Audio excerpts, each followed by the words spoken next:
The other day we discussed how the United Nations is very upset with Japan in a report that they detailed. And in that video, I also mentioned how for years, there's been a growing campaign from Western payment processors also interfering with business prospects going on in Japan. Keeping up with that topic, we have a very interesting post here from JP Twitter with over 5,400 likes and linking to an article from watchimpress.co.jp. The post itself reads, "Was Visa's Japanese subsidiary the root cause of credit card restrictions?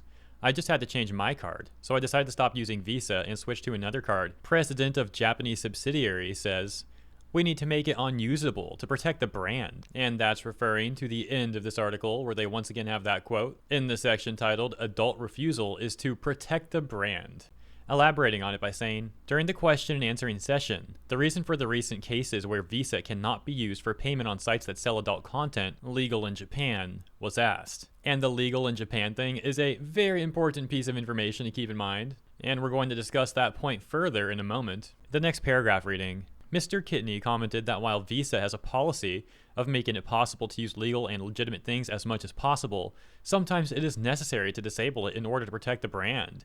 In fact, it is a complex decision involving both global and local policies, and it's important to maintain integrity, and we will continue to do so, indicating that the series of decisions is not temporary. So for additional context, there's been payment processing issues occurring for a number of Japanese platforms with legal content, whether it's like your typical adult material and or like more doujin stuff. Now, payment processors like MasterCard and Visa have at times negated the use of their cards on Western adult sites as well. For example, The Hub, etc. However, their reasons for doing so were after reports came out that there was illegal material being hosted on those sites. Things such as child exploitation, which of course they're not going to want to facilitate those transactions. And that's all understandable. Where this gets weird is that they're coming after Japan for the same sort of legal adult content that they're still facilitating on various other adult sites, such as OnlyFans. And also in many cases, they're upset at less explicit legal Japanese material than that even. For example, they've also gone after websites that are simply hosting legal fictional anime-style doujin stuff, etc., etc. So they're fine with equal or more explicit material in the West. But the same or less in Japan is apparently